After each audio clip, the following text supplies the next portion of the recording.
So we can block in the ear now like this, right? So we can get also the facial feature. I think the ear, we can do it in time, right? So what I'm going to do, I'm going to block in we could do this. We could draw a circle, right, for the ear. I'm going to make it bigger. I'm going to draw a circle and a smaller circle, right? There is probably some other relation here we could figure out, but I prefer not to get in this relation in here now, because I want it to be a little bit more intuitive, right? And so now I block in these two big volume, the top volume of the ear and the lower volume of the ear. And now I can connect them, right? So now when I connect them, I can also start thinking of this, that the ear is, the side that is on the jaw side, the line that's on jaw side, is at an angle a little bit. Not completely straight, right? At an angle a little bit, right? Now I can connect these two volumes with the helix, right? And now I have more or less the outline of the ear, right? So now let's get a little bit more detail in here.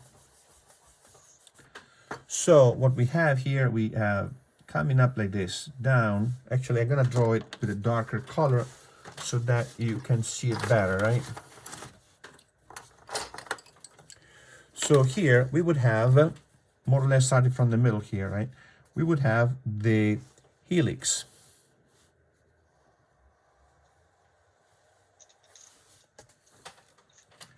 How do I remember this name, right?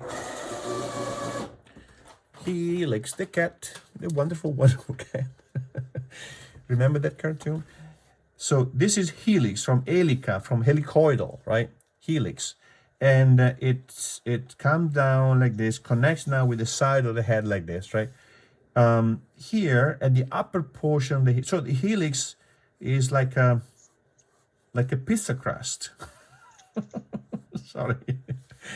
It kind of curled up like this, right? It's a pizza crust, and it goes around down like this, and it curls in here about halfway down, more or less, right here, because then what it does, it gradually disappear, right? So from here, at this upper portion here, I have here a bump that's actually some people have, some people don't have, and that is a tuberculum of the ear. So this is the helix. Oh wow, it's caught up. It caught up. Now we are live. Helix, right? This is a tuberculum.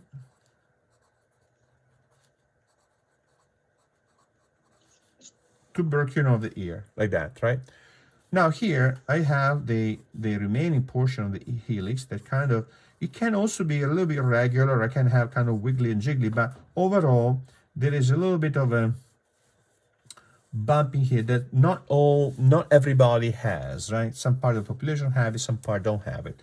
Same way, some people have the lobe attached to, basically directly attached, no lobe, they say no lobe, but attached directly to the side of the face, and some people have a more pronounced lobe, right?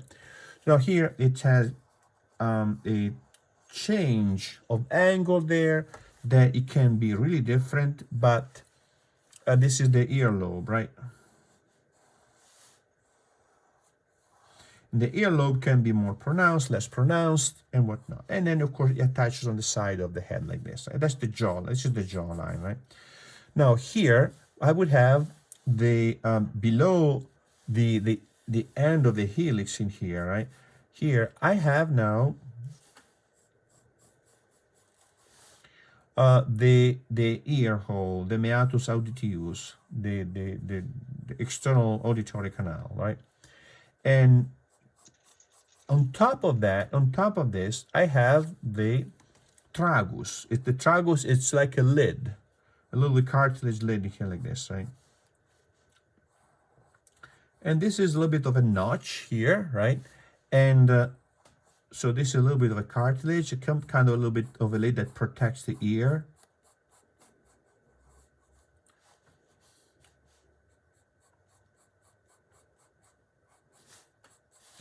And now here I have, on the other side, this is tragus, like tragus. And on the other side, I have an anti-tragus here. It's another little bump in here like this, right? So this is all deep, recessed, etc.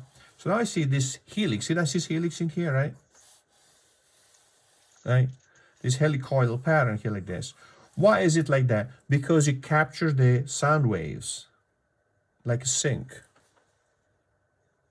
That it's really like a sink, and the sound waves are kind of directed into the sinkhole of the ear. Is that fascinating? Right? It's really incredible. So now the earlobe can be bigger, can be smaller, etc. Now, on inside here, I had the antitragus, right? The antitragus is this.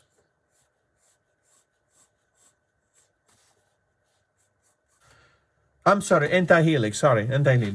This is the antitragus. Sorry, I'm really getting tired. Really, I slept 4 hours tonight. Antitragus. Right. So this is anti-helix, right? So anti-helix comes down like this, right? And there is in between the fossa. Fossa means depression, right? A hole in the ground, fossa, right? But depression. The fossa anti-helix here. And now this is also has its volume, so this kind of comes up and down and up and down, right? And this portion here now is again a deeper portion here, right? Flat. And here there's a concha. This portion here is called concha.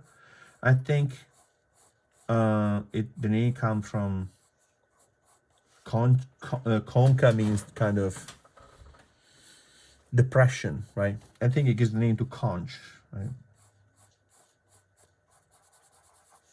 So this depression here is called concha.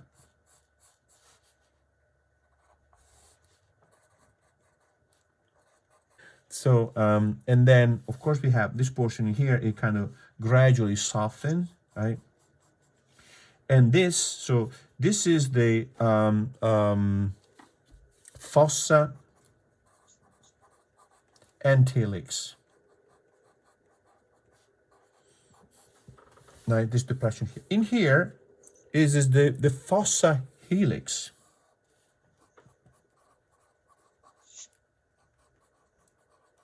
Right. So this is all depression like that.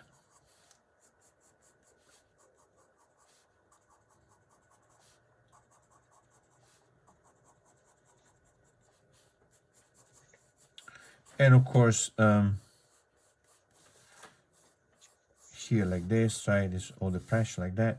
So this is this little bump, right, of the antitragus, and this here, incisura. Incisura means cut, separation. Intertragica, right? In between the tragus and antitragus, intertragica.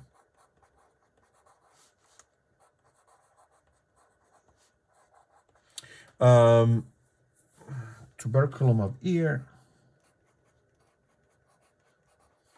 So I was thinking, if you could now understanding this, right? Understanding this structure, right? This helicoidal structure of the ear, right? Seeing the spiraling, because the ear is tricky, it's complex, it's complicated to read if you don't find these patterns. When you start finding these patterns in here, and you see that these this rim around the ear, right? It's a spiraling form. See that from here to here. See that? See that? It's got the spiraling pattern, right? And then also this one here, right? From here to here to here, more or less the same spiraling. But if you want in a sense, it's reverse to the other one, right? So this here and this here, right? So then you start seeing a pattern, meaning an order, right? But I think it was Aristotle that says there's a rhythm is here, right? So rhythm, he described rhythm as order in movement, right? So for the ear is not about movement here, but there is also a movement. In a sense, it's the movement of the spiraling that creates a rhythm. Create this, if you want, this static rhythm. So I had to understand this pattern, these rhythms in here, because then I can capture the characteristic of the ear, the beauty of the ear, the functionality of the ear more carefully. I mean, think of this, the ear, it's really not very expressive, right? But it can be very cute, it can be very sexy, it can be very weird, it can be big, it can be, so it has attributes, right? So we have to understand what these attributes are, so we can capture its specific ear characteristic, platonically speaking, the ear characteristic. You know, when we see an ear, we know it's an ear, right? It's a human ear. So we have to capture that so that we don't go drawing an ear that looks maybe deformed or too big or too small without being aware of that, right? So if you draw these spirals in the wrong way, maybe this is too high, a little bit too high, it looks wrong, even without knowing exactly why. So what I was thinking is this, right? So you can also synthesize like one here like this, right? Like this, and then one here like this, right? Kind of these two spirals coming together like that, right?